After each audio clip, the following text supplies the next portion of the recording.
Thank you so much. As a quote-unquote private citizen, Hillary Clinton didn't have to weigh in publicly on this conflict, but she did. 2 weeks after we first learned of the alleged chemical weapon attack. Political analyst and former press secretary to the Clinton administration, Dee Dee Myers, joins me now. Why today, and why wait 2 weeks to speak out? Well, today because she was at a public event, and it was... That she was previously scheduled to be at. That she was previously scheduled to be at, and she has another one tomorrow or the next day, so it was clear that she was going to have to say something. She can't walk into the White House in the middle of this conversation as the former Secretary of State and not say anything. It would have been odd. So that's why now. And I think, look, I think she did give credibility to two things. One, she said that if you can get the Syrians to give up their chemical weapons, right, that's a good option. Now, that's the objective of all this anyway. And the second thing she said was this wouldn't have happened without a credible threat of a strike. Obviously, Assad is listening to what's being discussed here. He's taking seriously the threat that he may see some missiles coming his way soon, and he'd like to stop that. How do you think the presidential messaging has been on this? I've heard from Democrats and Republicans distressed, people who want to support President Obama on this action in Syria, but who have been very wary about how the president has handled it. First, of course, you had the red line, whether or not it was an accidental statement or not, a year ago.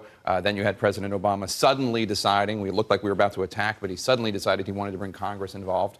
Can you understand why some members of Congress want to support him on this, but aren't there yet because of the public messaging? Well, I think, they definitely had some rough spots in the previous days, particularly around the president's decision to take this to Congress. I think since then they have increasingly brought their forces together, gotten focused, built a campaign, which we're seeing, today. The president will be talking to 6 news anchors. Tomorrow he'll be addressing the nation. We've seen a full court press up on Capitol Hill, private meetings with lawmakers, which I think have been effective. And I think that the White House feels that the private meetings have been effective, and they've been able to get into more detailed intelligence, talk to them about what the objectives are here. Now, the public messaging is starting to catch up with that, and I think that's important and that's good.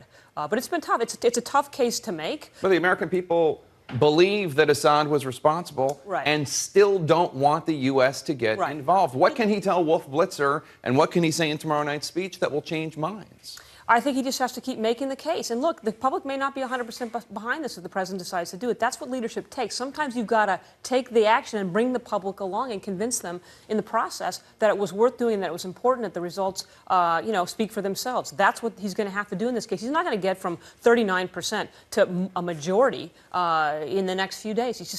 That's not going to happen. But I think he needs to show the public that he's thinking about this, that he has a strong reason for doing it, and assure them that he's on it. And to bring Congress along, do it. We don't know what's going to happen. There's still a huge variety of outcomes that are possible in the coming days and weeks. But I think the president's got to lead.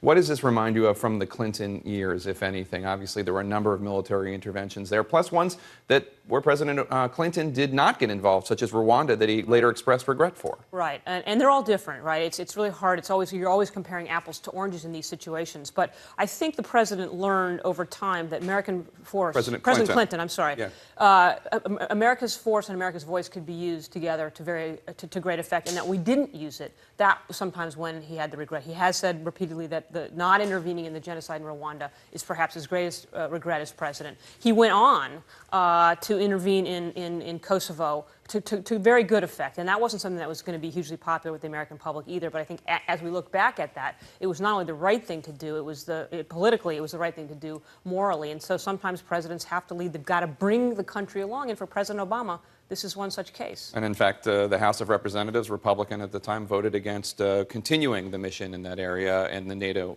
mission. Dee Dee Myers, thank you so much. Appreciate it.